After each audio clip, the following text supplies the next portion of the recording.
కాశ్యపాన్వయ సంజాతం శరణ్యార్యపదాశ్రితం వైరాగ్యజలధిం వందే రంగరామానుజం మునిం.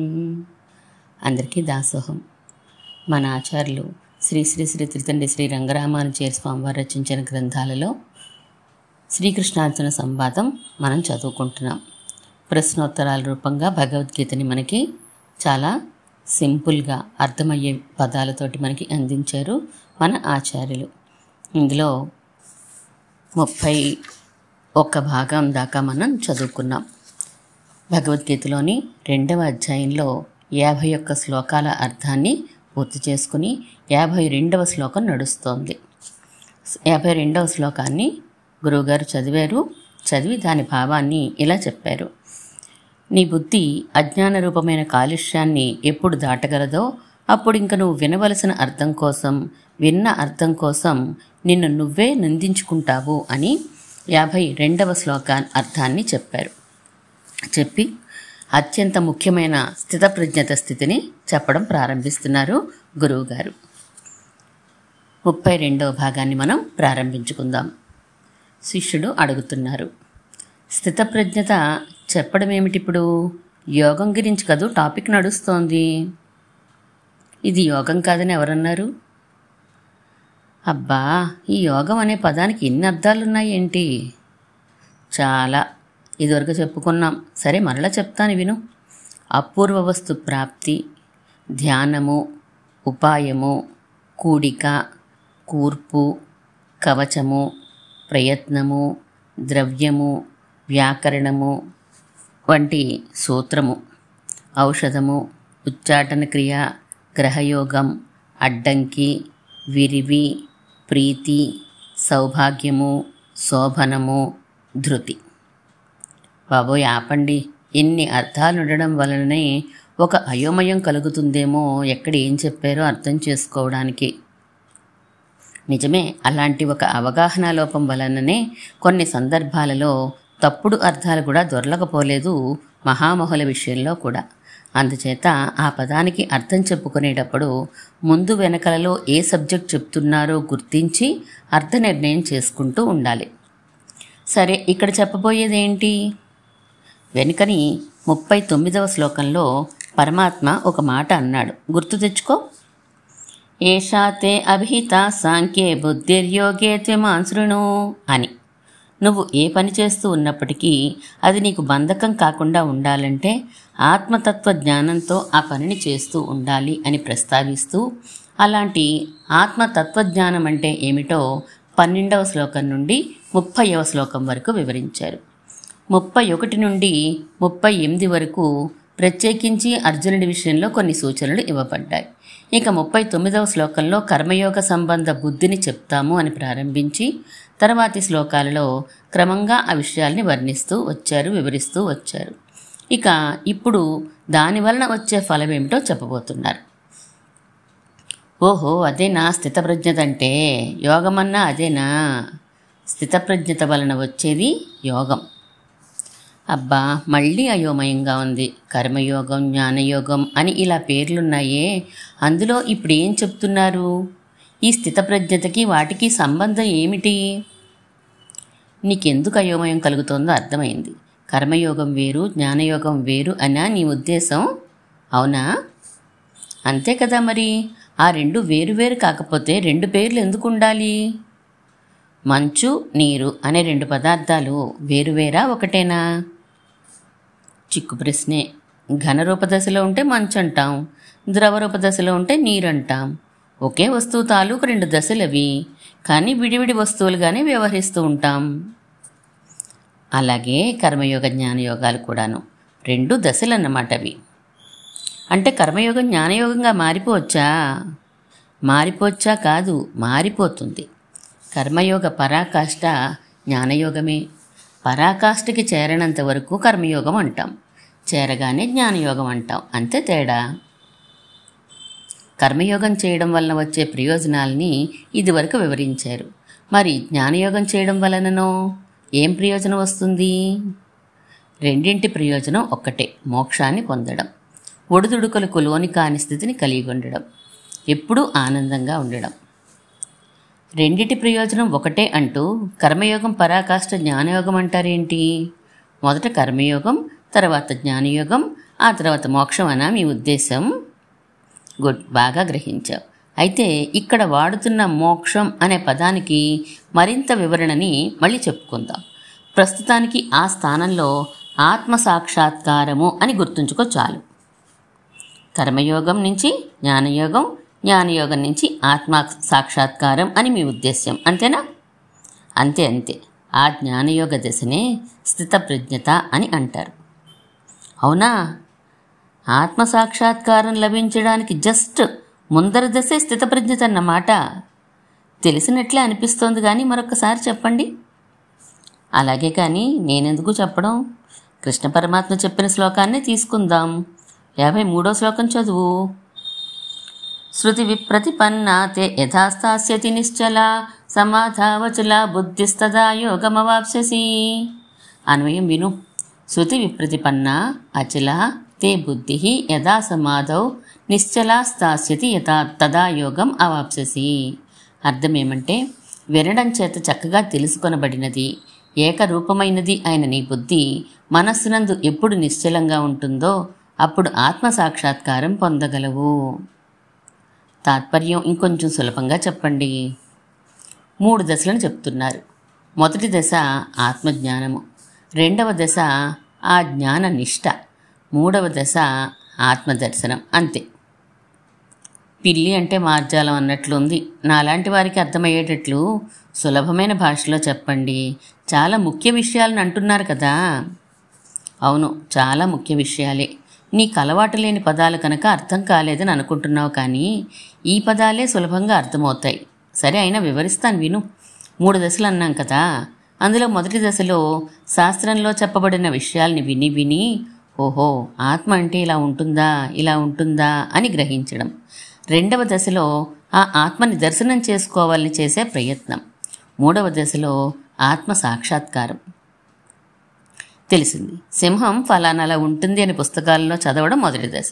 ఆ సింహాన్ని కళ్ళారా చూడాలని ప్రయత్నించడం రెండో దశ. చూడడం మూడో దశ. అంతేనా? అంతే. మొదటి దశని ఆత్మజ్ఞాన దశ అంటాం. శ్లోకంలో శృతి విప్రతిపన్న అనే పదం చేత చెప్పబడుతోంది ఇది. అవునంతే కదా. మరి విప్రతిపత్తి అంటే కలత, విరోధము అని అర్థాలు కనుక, శృతులు అంటే వేదాలు కనుక, వేదాలలో చెప్పబడిన అనేకములు వివిధములు అయిన కర్మల వలన మనస్సు కలత చెందిపోగా కర్మల్ని విడిచిపెట్టి ఆత్మయందే మనస్సుని లగించగా ఆత్మ సాక్షాత్కారం అవుతుంది. నీ మొహం సరిగ్గా గ్రహించు. వేదాల్లో చెప్పబడిన కర్మల్ని విడిచిపెట్టేయాలని ఏం చెప్పలేదు ఇక్కడ. విడిచిపెట్టమని చెప్పడానికి కర్మలను ఎందుకు చెప్పాలి అసలు? ఓ యజ్ఞమో, యాగమో, పూజో, పునస్కారమో పేజీల కొద్దీ చెప్పి చివరికి ఇలా చెప్పబడిన కర్మని ఆత్మసాక్షాత్కారం కావలసిన వారు చెయ్యవద్దు అంటే అర్థం పర్థం ఉందా? ఎన్ని కర్మలున్నా, అవి ఎన్ని విధాలైనా వాటిని చేసేటప్పుడు ఆత్మజ్ఞానాన్ని మనసులో ఉంచుకొని చెయ్యాలి అంటూ వ్యవసాయాత్మిక బుద్ధి ఏకేహ కురునందన అనే శ్లోకం దగ్గర ఎంతో వివరంగా చెప్పుకున్నాం. అదంతా గంగపాలైపోయిందా? అవును గురుగారు, తప్పైపోయింది. నిజమే, ఇదివరకు మనం చెప్పుకున్నాం కర్మల్ని విడవకూడదని, చేసే విధానంలోనే మార్పు రావాలని. గుర్తొచ్చింది. అక్కడ విప్రతిపన్న అనే పదం ఉండేసరికి చటుక్కున అలా అర్థం చేసేసుకున్నాను. నీలా పొరపాటు అర్థాలు చేసుకునేవారు లేకపోలేదు. వేదాలలో ఈ ఫలం కోసం ఈ కర్మ చెయ్యి అని చెప్పబడిన అతిశయ వాక్యాలు అనేకాలను వినడం వలన బుద్ధి ఒకదాని యందు కూడా స్థిరంగా ఉండక కలత చెందుతుంది. ఆ కర్మల్ని విడిచి తత్వ విచారంతో అజ్ఞానమాలిన్యాన్ని దాటి విక్షేపమును పారద్రోలినప్పుడే ఆత్మసాక్షాత్కారాన్ని అంటే జీవన్ముక్తిని పొందగలరు. అదే యోగం. యోగం అంటే ఐక్యమే. జీవ పరమాత్మల ఐక్యమనే యోగం సిద్ధిస్తుంది అని చెప్తారు అలా పొరపాటు పడినవారు. కానీ ఈ అర్థాలేవి ఈ శ్లోకంలో లేవే. కాక కర్మలను విడవాలని చెప్పదలుచుకుంటే కర్మయోగం ఏమవ్వాలి? విప్రతిపన్న అనే పదాన్ని సరిగ్గా గ్రహించలేకపోతే ఇవే అవస్థలు. ఇంతకీ విప్రతిపన్న అంటే అర్థం ఏంటి గురువుగారు? వి పదాన్ని, ప్రతిపన్న పదాన్ని వేరువేరుగా చూడాలి. వి అనేది ఉపసర్గ, విలక్షణమైన, విశేషమైన అని దాని అర్థం.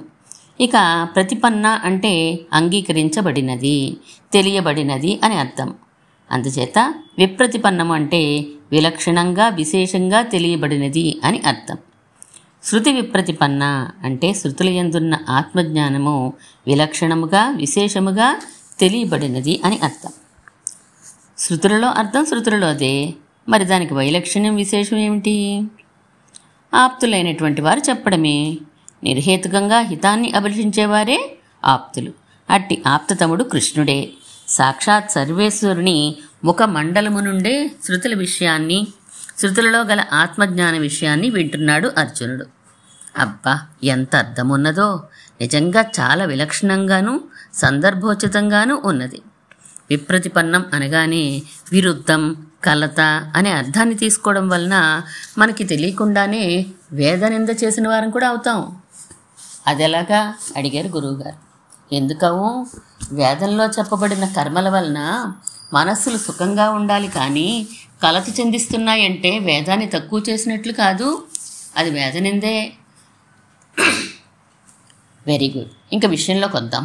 అలా ఆత్మస్వరూపం గురించిన శాస్త్రజ్ఞానమును సంపాదించిన వాడై దాన్ని ముందెడుకుని కర్మలు చేయగా చేయగా ఆ కర్మయోగ ప్రభావం చేత మనసులో ఎల్లప్పుడూ ఏ కర్మ చేస్తూ ఉన్నా ఆత్మజ్ఞానం చలించకుండా ఉండిపోగా, అచల, నిశ్చల అని 2 పదాలు వేసేరేంటండి?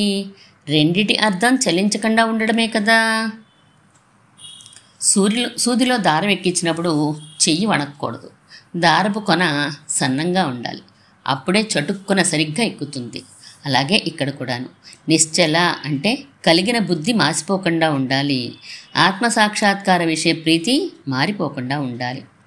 అచల అంటే ఇతర విషయములందు ప్రీతి కలగకుండా ఏకరూపంగా ఉండాలి. అబ్బా, ఇదేదో చాలా కష్టమైన విషయంగా ఉందే. ఇతర విషయములందు ప్రవహించకూడదు, ప్లస్ అదే విషయమందు నిలిచి ఉండాలి. అబ్బో, ఇదే 2వ దశ అన్నమాట. ఈ దశకే స్థితప్రజ్ఞత అని, జ్ఞాననిష్టయని, జ్ఞానయోగమని అంటారు. ఎలా మళ్ళీ చెప్పండి. దీపపు కుందెలో నూనె పోసి ఒత్తి ఉంచి వెలిగిస్తాం. ఆ నూనె కంటిన్యూస్గా సప్లై అవుతూ ఉంటేనే దీపం వెలుగుతుంది.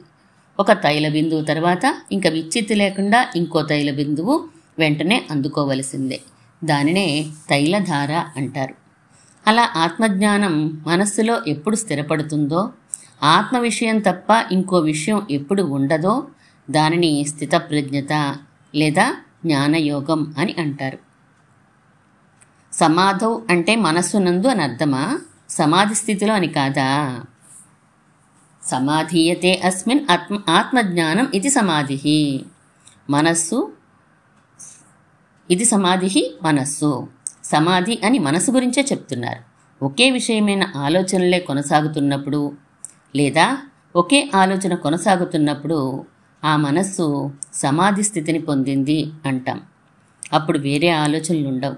అంటే అర్థం ఇంద్రియములు కూడా ఏ విషయాన్ని లోపలికి సప్లై చెయ్యవు అని అర్థం. అందుచేత ఇక బాహ్య విషయ స్పృహై ఉండదు. అలాంటి స్థితి అది. ఆశ్చర్యంగా ఉంది కదూ. అలాంటి సమాధి స్థితి వస్తే ఏమవుతుంది? తదా యోగం అవాప్ససి అన్నారు కదా. ఆత్మసాక్షాత్కారమే, ఆత్మదర్శనమే ఇది 3వ దశ అన్నమాట. శ్రవణము, మననము, నిధిధ్యాసము అంటే ఇవేగా. ఇంచుమించుగా అలా అనుకోవచ్చు. ప్రస్తుతానికి నిధిధ్యాస పదానికి మరింత వివరం ఉంది, తర్వాత చూడవచ్చు ఆ విషయాన్ని. యోగం అంటే ఉపాయం అని కూడా అర్థం ఉందా? ఉంది కదూ. మరి దానినే ఇక్కడ తమాషాగా ఫలంగా చెప్పారు. ఎలా? ఉపాయం అర్థం వచ్చే యోగం, దాని నుంచి సుఖదుఖముల యందు సమత్వ బుద్ధి, ఫలం అర్థం వచ్చే యోగం ఆత్మసాక్షాత్కారం, అంతే. ఆత్మజ్ఞానం వచ్చిన తర్వాత కదూ కర్మయోగాన్ని చెయ్యాలి. మరి కర్మయోగం జ్ఞానయోగంగా మారి చివరికి ఆత్మజ్ఞానాన్నే కలిగించడం ఏంటి? కర్మయోగం చేయడానికి కావలసిన ఆత్మజ్ఞానం శాస్త్రం చదువుకొని తెలుసుకునేది. కర్మయోగం జ్ఞానయోగంగా మారిన తర్వాత వచ్చే ఆత్మజ్ఞానం నేరుగా వస్తు దర్శనం వలన కలిగేది. ఇంతటి అద్భుతమైన విషయం వింటూ ఉంటే నోరు ఊరిపోతోంది. కర్మయోగం వివరించారు. అది జ్ఞానయోగంగా మారి స్థితప్రజ్ఞతగా జ్ఞానయోగంగా అవుతుందన్నారు కదా. ఆ స్థితప్రజ్ఞుడంటే ఎలా ఉంటాడు? ఏం చేస్తూ ఉంటాడు? ఏం మాట్లాడతాడు? మిగిలిన వారికన్నా వాడిని విడిగా ఎలా గుర్తించగలం? నీకు వచ్చిన ఈ అనుమానాలన్నీ అర్జునుడికి వచ్చాయి. తర్వాత శ్లోకంలో అడగబోతున్నాడు. ఇక్కడతో శ్రీకృష్ణార్జున సంవాదంలో 32 భాగాలు పూర్తయినాయి మనకి. శిష్యుడు అడుగుతున్నారు గురువుగారిని. అయితే 54వ శ్లోకం చదవనా? స్థితప్రజ్ఞస్య కా భాషా సమాధిస్తస్య కేశవ స్థితది కిం ప్రభాషేత కిమాసీత వ్రజేత కిం. అన్వయక్రమం తాత్పర్యం విను. కేశవ, సమాధిస్తస్య స్థిత ప్రజ్ఞస్య భాషా కా స్థితదీహి కిం ప్రభాషేత కిం ఆసీత కిం వ్రజేత. ఓ కేశవుడా, స్థితప్రజ్ఞుని స్వరూపం ఎట్టిది? ఎట్టి భాషణాదులను చెయ్యును? ధ్యానము కొరకు ఎట్టి ఆసనాదులు కలిగి ఉండును? ఎలా ప్రవర్తించును? మీరు చెప్పిన అర్థాలు కాస్త విచిత్రంగా ఉన్నాయే. కా భాష, కిం ప్రభాషేత అనే ఈ 2 ప్రశ్నలకి వేరువేరు అర్థాలు ఎలా చెప్తారు? రెండింటికి ఇంచుమించు ఒకే అర్థం కదా. కాదు, కా భాష అంటే అతడిని ఏ పేరుతో పిలువవచ్చును అని అర్థం. ఇంకా స్పష్టంగా చెప్పాలంటే అతడు ఏ వాచక శబ్దం చేత నిర్దేశించబడతాడు అని అర్థం. ఎవరి స్వరూపం ఏదో వానికి అదే వాచక శబ్దం అవుతుంది కనుక కా భాష అంటే అతడి స్వరూపం ఏది అని అడిగినట్లయింది. కిం ప్రభాషేత అంటే అతడు ఏ విషయాలను ప్రసంగిస్తూ ఉంటాడు అని అడిగినట్లయింది. సమాధిలో ఉండడం అంటే ఇదివరకు చెప్పుకున్నట్లే సమాధి అంటే మనస్సు, దాని స్థితి అంటే దానిని తన వశంలో ఉంచుకోవడం. మొత్తం మీద ఏమడుగుతున్నట్లంటారు? నువ్వడిగినవే ఇంకో రకంగా ప్రస్తావించారంతే. స్థితప్రజ్ఞని అంటే జ్ఞానయోగంలో ఉండేవాని వాచిక, కాయిక, మానసిక అనుష్ఠానాల్ని అడుగుతున్నారు. కిం ప్రభాషేత అంటే వాచిక ప్రశ్న, ఏమి ప్రసంగిస్తూ ఉంటాడు అని. కిం వ్రజేత అంటే కాయిక ప్రశ్న, ఎలాంటి నడవడిక ఉంటుంది అని. కిం ఆసీత అంటే మానసిక ప్రశ్న, ఏం ధ్యానం చేస్తూ ఉంటాడు అని. కిం ఆసీత అంటే ఎక్కడుంటాడు, నివాసం ఏమిటి అని కదా. నివాసంతో సంబంధం ఏముంది? ఎట్టి ఆసనంలో ఉంటాడు అని చెప్పాలి. ఆసనం ధ్యానానికే కనుక మానసిక ప్రశ్నే అవుతుంది. ఇక్కడ నాకు సందేహం వస్తోంది. స్థితప్రజ్ఞుడు ఎలా ఉంటాడు అని ఇక్కడ అడుగుతున్నది ఫలాన్ని పొందేసినవాడు ఎలా ఉంటాడనా, పొందబోయేవాడు ఎలా ఉంటాడనా, లేదా పొందుతూ ఉన్నవాడు ఎలా ఉంటాడనా? బలి చక్కగా అడిగావు. గీత అందరి కోసం కనుక నీలాంటి సందేహాలున్న వారిని కూడా దృష్టిలో ఉంచుకునే కృష్ణ పరమాత్మ అర్జునుడి ప్రశ్న రూపమైన ఒక శ్లోకానికి తాను సమాధాన రూపంగా 4 శ్లోకాలు చెప్పాడు. ఎందుకని? నువ్వడిగేవే పొందేసినవాడు, పొందుతూ ఉన్నవాడు, పొందబోయేవాడు అంటూ 3గా విడదీసి ఆ వివరం అందించడానికి. ఎలా? పొందబోయేవాడి స్థితిని మొదటి దశగాను, పొందేసిన వాడి దశని చివరి దశగాను అనుకుంటే పొందుతూ ఉన్నవాడి దశని 2గా విభజించుకోవచ్చు. మొత్తం 4 దశలు అవుతున్నాయి కదా. 4ంటికి 4 శ్లోకాలన్నమాట. మొదటి, రెండవ అని దశలని అనుకోవడమేనా, లేక వాటికి పేర్లు ఏమైనా ఉన్నాయా? కృష్ణ పరమాత్మ ప్రత్యేకించి పేర్లను చెప్పలేదు, కానీ అనుభవజ్ఞులు, జ్ఞానవంతులు, శిష్టులు అయిన వారు 4 దశలకి 4 పేర్లను సూచించారు. మొదటిది యతమానావస్థ, రెండవది వ్యతిరేకావస్థ, మూడవది ఏకేంద్రియావస్థ, 4వది వశీకారావస్థ. ఈ 4ంటికి 4 శ్లోకాలున్నాయన్నమాట గీతలో. అయితే 55వ శ్లోకం యతమానావస్థను చెప్తుందా? చెప్పదు. వశీకారావస్థను చెప్తుంది. జ్ఞానయోగంలో పూర్తిగా నిష్ణాతుడైన వాడి గురించి చెప్తుంది. వాడి వాచిక, కాయిక, మానసిక స్థితుల గురించి ఒక అవగాహన కల్పిస్తుంది. తర్వాత 56వ శ్లోకం ఏకేంద్రియావస్థలో ఉన్నవాడి వాచిక, కాయిక, మానసిక అవస్థలని, 57వ శ్లోకం వ్యతిరేకావస్థలో ఉన్నవాడి అవస్థలని, 58వ శ్లోకం యతమానావస్థలో ఉన్నవాడి అవస్థలని వివరిస్తాయి. మొత్తం మీద సమగ్రంగా జ్ఞానయోగాన్ని ప్రారంభించింది మొదలుకొని తుదముట్టించే వరకు ఉన్న అవస్థలన్నీ వివరంగా చెప్పబడ్డాయి. ఓహో, అయితే జ్ఞానయోగంలో దిగిన వారు ఇలా ఒక్కో దశని అనుష్ఠించాలని నిర్దేశించినట్లే. ఆహా, ఖచ్చితంగా. అంతేకాదు, జ్ఞానయోగంలో కొనసాగుతున్నప్పుడు ఏదైనా ఒకానొక సమయంలో తాను ఏ దశలో ఉన్నాడో కూడా తెలుసుకోవడానికి ఈ అవస్థల వివరాలు చాలా బాగా ఉపయోగపడతాయి. ప్రాప్తికి అంటే ఆత్మసాక్షాత్కారానికి తానెంత దూరంలో ఉన్నాడో ఒక గ్రహింపుకి అవకాశం కలుగుతుంది దీనివలన. ఏ దశలో ఎలా ఉంటాడో కొంచెం క్లుప్తంగా చెప్పండి. ఎందుకు వరుసగా శ్లోకాలు చదువుతూ వెళ్తే తెలిసిపోతుందిగా. అలా వద్దండి, శ్లోకం అనగానే పద విభాగం, అన్వయం, తాత్పర్యం అంటూ తప్పనిసరిగా ఎన్నో చెప్పుకోవాలి. కఠిన పదాలకి అర్థాలు, అందులో ఉండే మెలికలు తెలుసుకోవాలి. అప్పుడు కానీ అసలు విషయం బయలుదేరదు. ఈ లోపుగా నాకు కన్ఫ్యూజన్ రాకుండా ముందు విషయసారాన్ని తెలిసేసుకుంటాను. అలాగే కానీ శ్లోకాలు మాత్రం చెప్పుకోక తప్పదు. అవే మూలాధారాలు మన అవగాహనకి. ముందు సారం చెప్పేయండి, తర్వాత శ్లోకాలు చూద్దాం. సరే విను. జ్ఞానయోగానికి మూల సూత్రం మనస్సుని, ఇంద్రియాలని బయట విషయాముల నుంచి మరల్చి ఆత్మయందు నెలకొల్పడం. కానీ చిరకాలం నుండి మనం బయట విషయాల్ని అనుభవిస్తూనే ఉన్నాం కనుక వాటి యందు అనురాగం తప్పదు. ఇష్టం లేని విషయాలందు ద్వేషము తప్పదు. ప్రీతి ఉన్నప్పుడు సుఖం తప్పదు, ద్వేషం ఉన్నప్పుడు దుఃఖం తప్పదు. సుఖమైన అనుభవమే, దుఃఖమైన అనుభవమే. ఇష్టం ఉన్నది వస్తోందంటే సంతోషం, పోతోందంటే భయం. ఇష్టం లేనిది వస్తోందంటే భయం, పోతోందంటే హాయి. అవునా? ఇక్కడ వరకు అర్థమైందా? అయింది. ఏదైనా తినడం, వినడం, మాట్లాడడం, స్పృశించడం, అనుభవించడం వంటివి చాలా కాలం నుంచి మనకు అలవాటైపోయినాయి. అందులో కూడా ఇష్టమైనవి, అయిష్టమైనవి అని 2 రకాలు ఉంటాయి కదా. ఇష్టమైనవి వస్తేనూ, అవిష్టమైనవి పోతేనూ ఒకలాంటి భావం కలుగుతుంది. ఇష్టమైనవి రాకపోతేనూ, అయిష్టమైనవి వస్తేనూ ఇంకొక రకమైన భావం కలుగుతుంది. ఇంతవరకే కదా మీరు చెప్పింది? గురువుగారు అంటున్నారు, అవును ఇంతే, నీకు సరిగ్గానే అర్థమైంది. ఇక విను. ఈ ప్రకృతి మండలం అంతా విషయాలతో నిండి ఉంది. దీన్ని విడిచిపెట్టేసి ఎక్కడికి పారిపోలేం. అంటే విషయములతో కలిసి ఉండే విషయానుభవం లేకుండా ఉండాలి.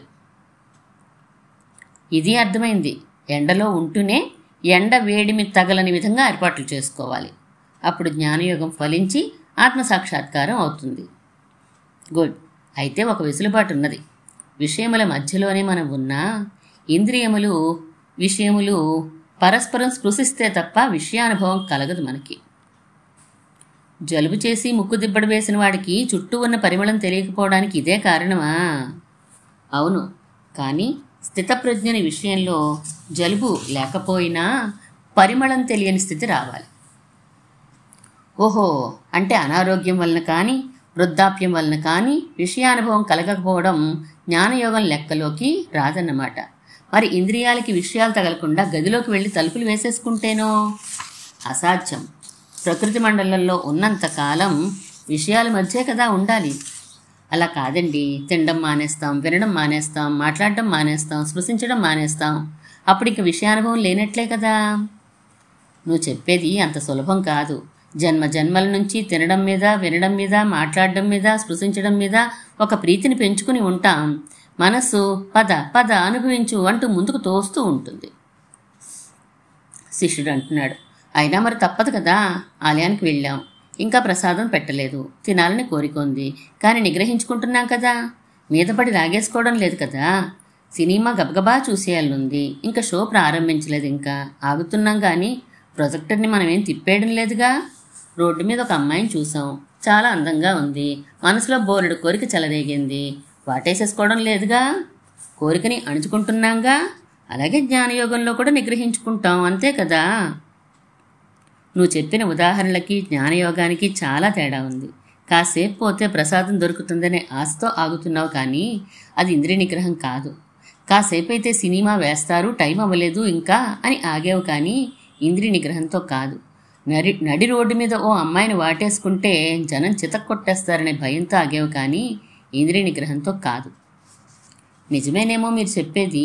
మరి బోలెడంతేసి పెద్ద పెద్ద తపస్సులు చేసేవారిది ఇంద్రియ నిగ్రహమా కాదా? అది జ్ఞానయోగమేనా? వారు ఎందుకోసం తపస్సు చేస్తున్నారో దానిని అనుసరించి ఉంటుంది. రావణుడున్నాడనుకో, గొప్ప తపస్సే చేశాడు, ఇంద్రియ నిగ్రహమే అని అనిపించేంత తపస్సు చేశాడు. కానీ అది జ్ఞానయోగం కానేరదు.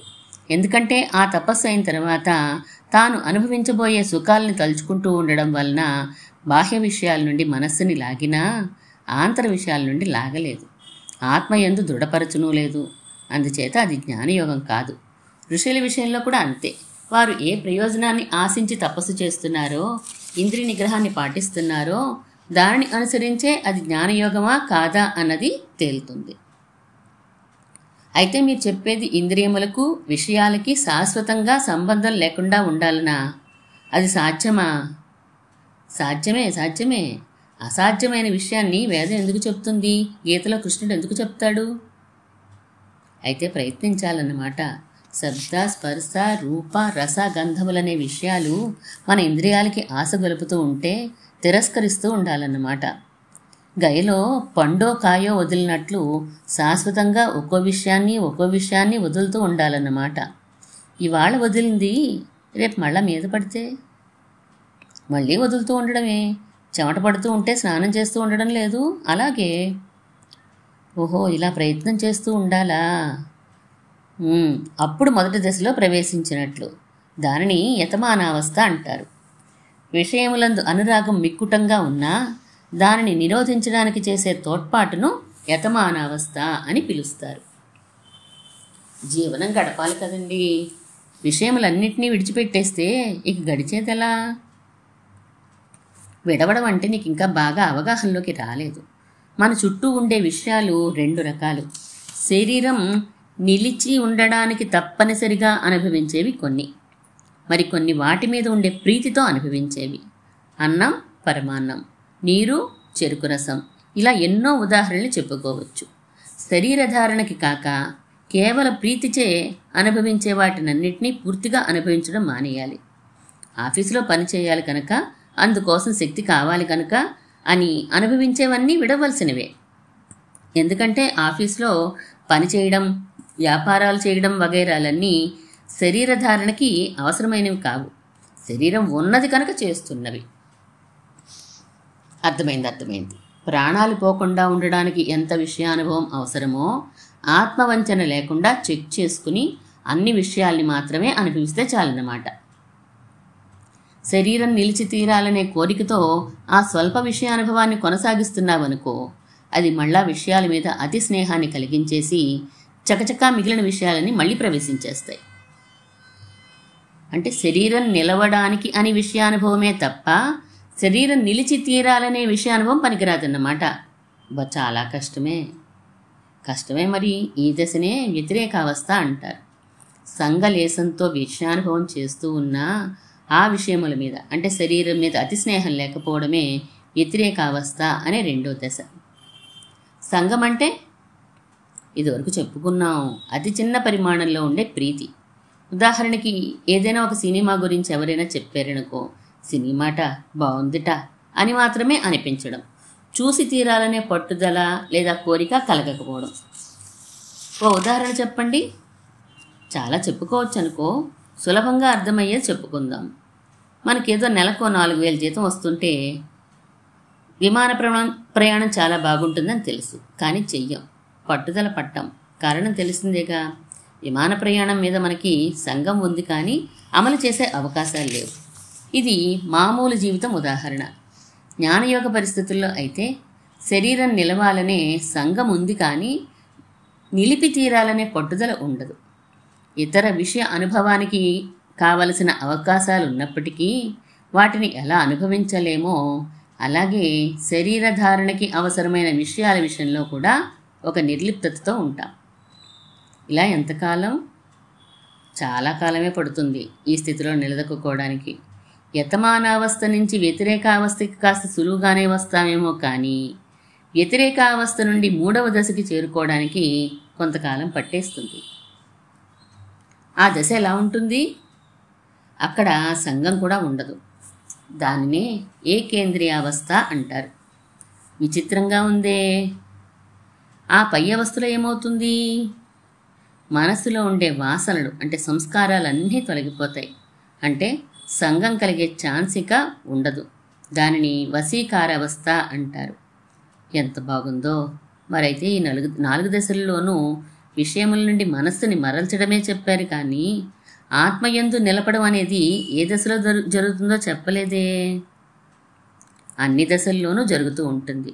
అనారోగ్యం పోవడం, ఆరోగ్యం రావడంలా దేని శాతం ఎక్కువైతే అలా వ్యవహరిస్తారు, అంతే కదా.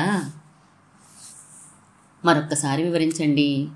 బాహ్యేంద్రియాలను విషయాల నుండి క్రమంగా మరలుస్తూ బాహ్య వ్యాపారములను మాని మనస్సునందు ఆత్మను నిలుపుటకు ప్రయత్నం చేయడం మొదటి దశ. అయినా ఇది యతమానావస్థ.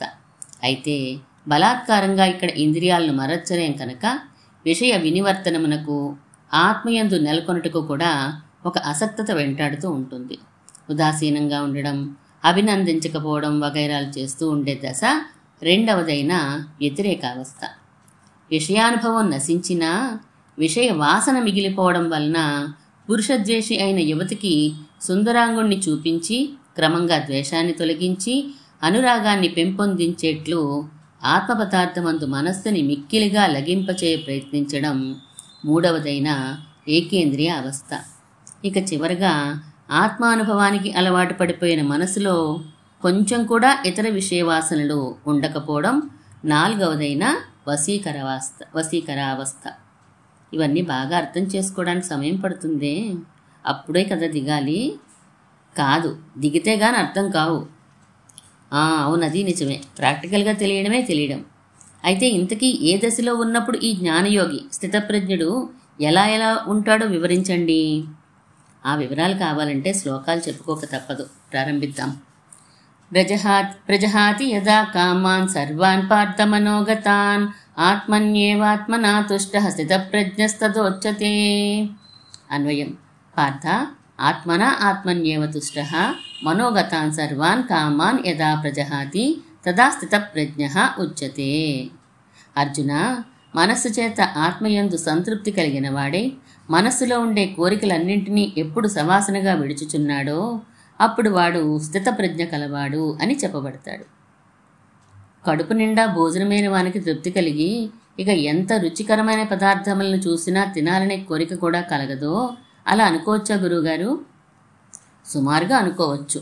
అత్యంత సౌందర్యవతి అయిన యువతిని భారీగా పొంది సకల సుఖములు అనుభవిస్తున్న వానికి ఇతర యువతులు ఎంతమంది కంటికి అడ్డంగా వచ్చినా ఆ స్పృహే కలగనట్లు ఆనందరూపమైన ఆత్మను అనుభవించిన వాడికి ఇతర విషయములందు స్పృహకి కారణమైన వాసనలే నశించిపోతాయి.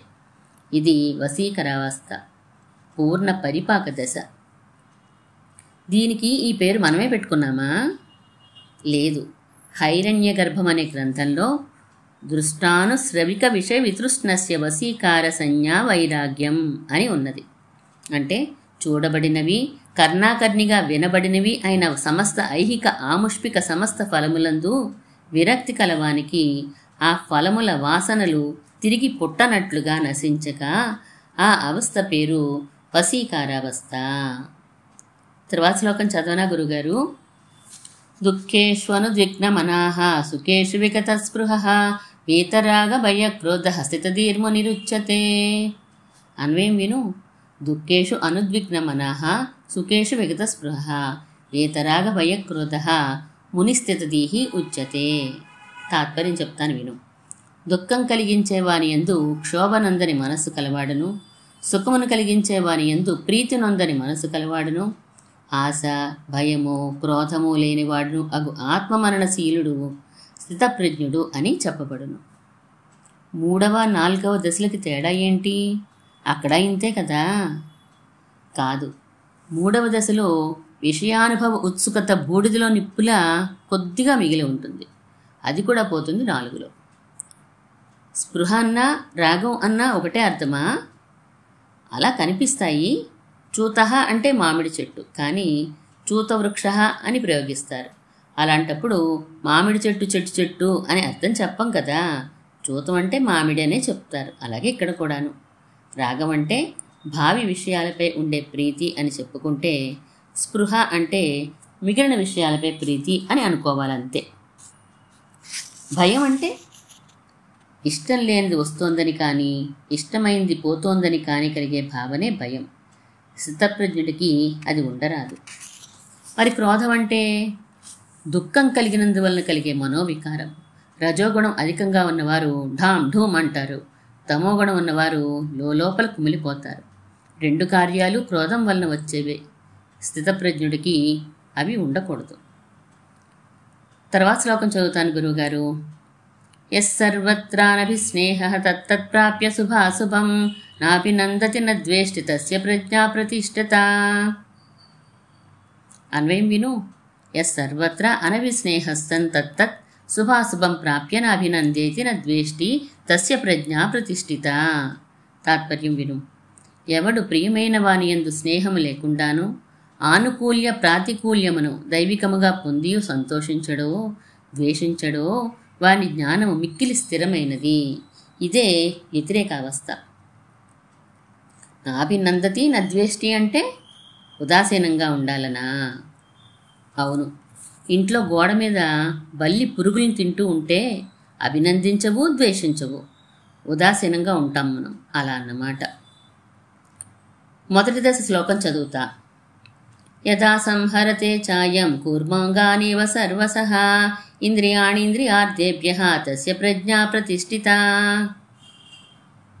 అన్వయం విను. యదా అయం ఇంద్రియాణి కూర్మః అంగానేవ సర్వసః ఇంద్రియార్థేభ్యః సంహరతే తస్య ప్రజ్ఞా ప్రతిష్ఠిత. తాత్పర్యం చెప్తున్నాను. ఎప్పుడు ఇతడు అంటే ఈ యోగి విషయాలను స్పృశించడానికి సిద్ధంగా ఉన్న ఇంద్రియాల్ని తాబేలు కాళ్లవలే సమస్త విధముల విషయముల నుండి కూడా వెనుకకు లాగుచున్నాడో అప్పుడు వాడి జ్ఞానం స్థిరమైనది. ఇది యతమానావస్థ. తాబేలు ఉదాహరణ విశేషం ఏంటండి? విషయ అనుభవానికి ముందే మరల్చుకోవాలి తప్ప ఇంద్రియాలని విషయ అనుభవం అయిన తర్వాత కాదని చెప్పడానికి. సర్వసహ సకల విధముల అంటే ఏంటండి?